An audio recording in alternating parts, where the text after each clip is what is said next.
I've been an entrepreneur and venture capital investor for many years.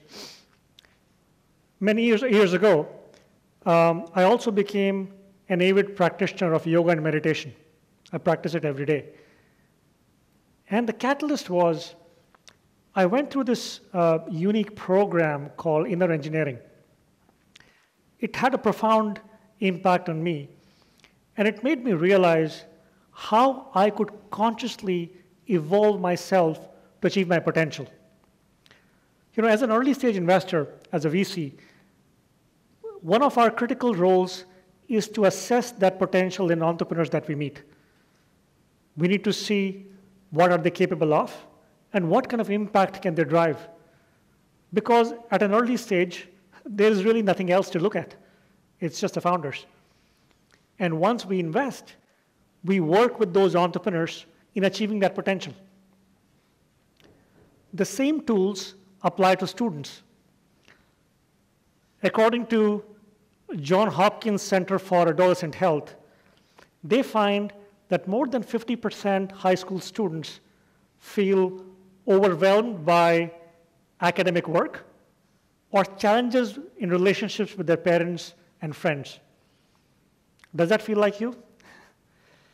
If you look at college, according to the American College Health Association, they find that about 22% students are battling anxiety, and about 14% are affected by depression.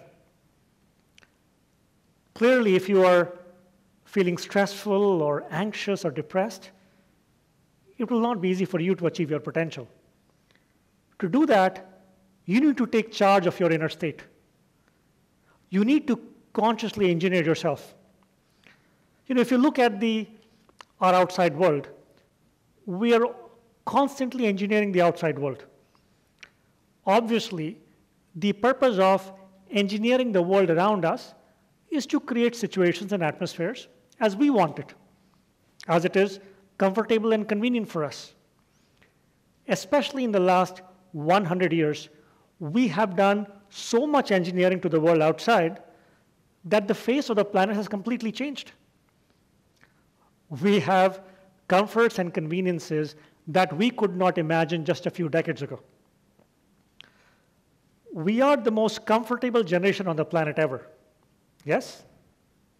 Yes or no? Aren't we the most comfortable generation ever?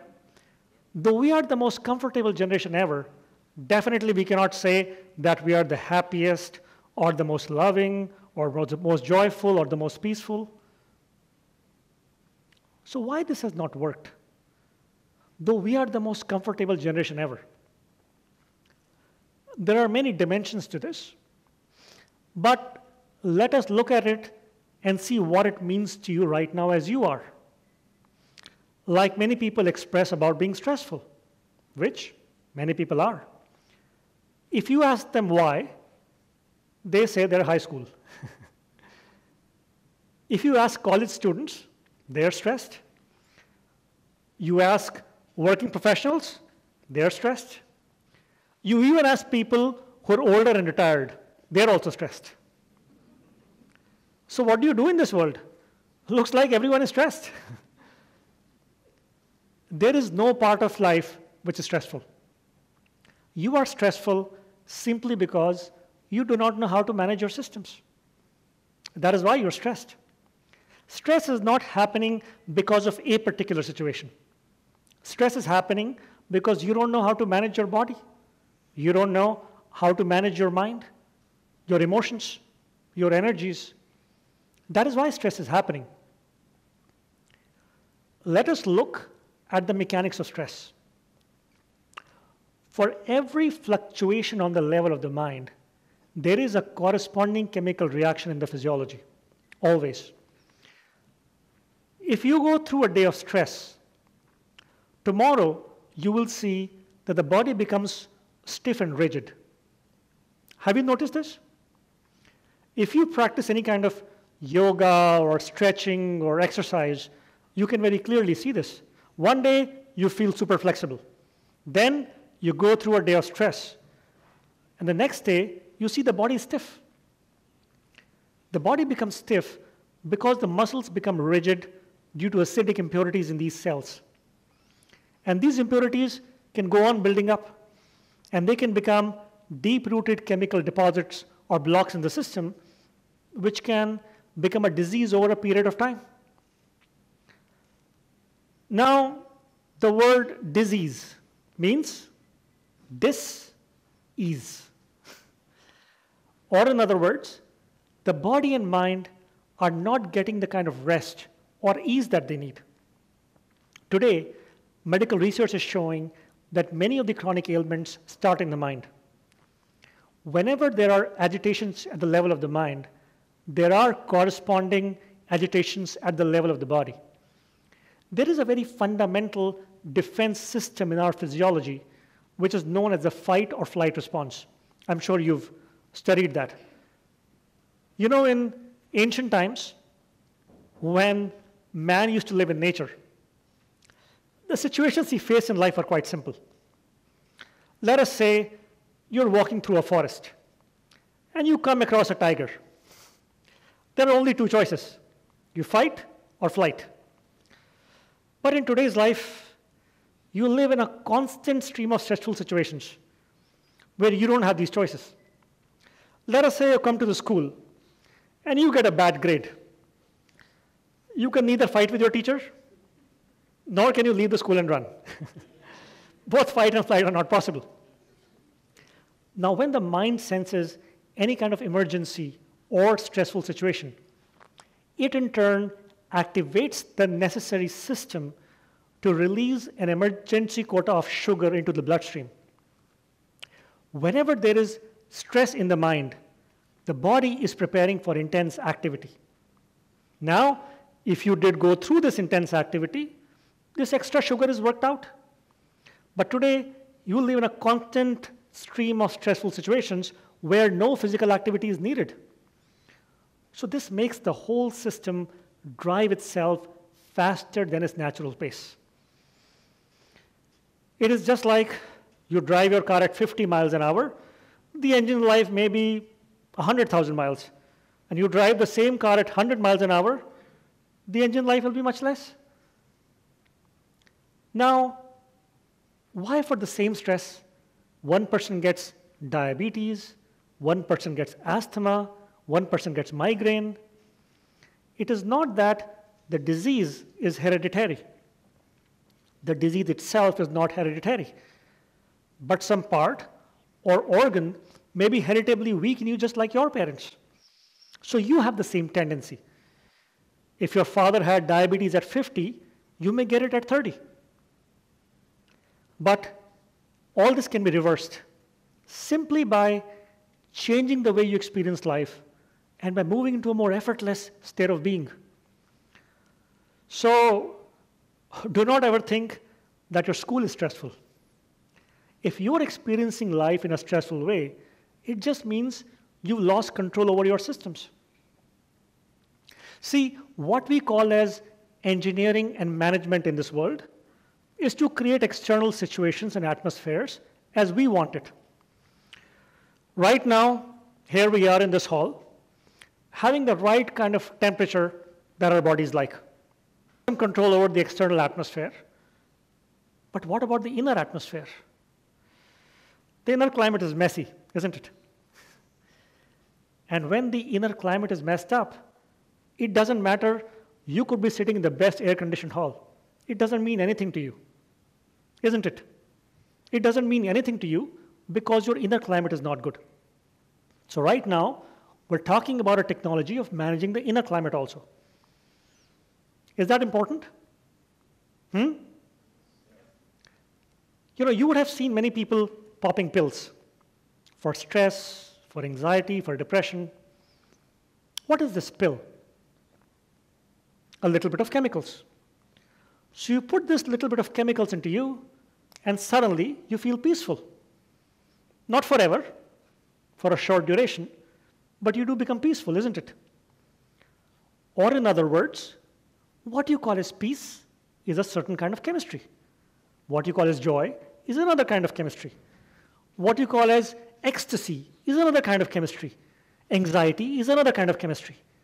fear, anger, stress, there is a different chemical basis to every human experience. So right now, we're talking about creating a certain type of chemistry within you where you're just peaceful and joyful by your own nature. Many scientists have been working to isolate many of these molecules. One of them they've named anandamide. It's based on the Sanskrit word ananda, which means bliss. And they found this molecule creates a feeling of bliss in your mind. You can take charge of your chemistry without needing an external pill. Many years ago, when I did this program called Inner Engineering, I learned a very ancient yogic practice. It is called Shambhavi Mudra. It's a very ancient, probably thousands of years old meditation practice. And the word Shambhavi in Sanskrit means twilight. You would have heard of Twilight Zone. And as I started to do it, I realized things that would stress me out, they stopped bothering me. My energy levels became much higher. My quality of sleep improved. It produced a very deep state of enduring relaxation, both for my body and my mind. Right now, what is the deepest form of rest that you have experienced in your life? Sleep? But you will see meditation can relax you much more than sleep, much deeper than sleep. If you don't know this, or if you already know this, rest is the basis of all activity. How well you sleep tonight, that effective you are the next morning. If you don't sleep tonight, next morning your effectiveness is considerably reduced because rest is the basis of all activity. If you are well rested, your activity becomes naturally good. It can improve your memory and power of concentration by almost 100% in a few weeks of practice. Your quality of sleep will improve. Your general productivity and efficiency can be enhanced. And like we looked at, your overall health will improve in a big way. Let us look at memory and concentration. Everything we perceive through our five sense organs, every sound, visualization, smell, taste, feeling is recorded in our mind. Nothing goes unrecorded. Now, memory means to pull out the right file at the right time. Well, we're in Silicon Valley, so everybody knows that just depends on how organized your file library is. Let us say you go to a library and you want to find a book. Let us say there are 1 million or maybe 10 million books lying in a heap. How long will it take you to find a book? Maybe you'll never find it. But if you go to a well-cataloged library, you can find the book easily. Similarly, when the mind is in a disturbed state, it has lost its calm. Whatever it records, it is very difficult to recollect.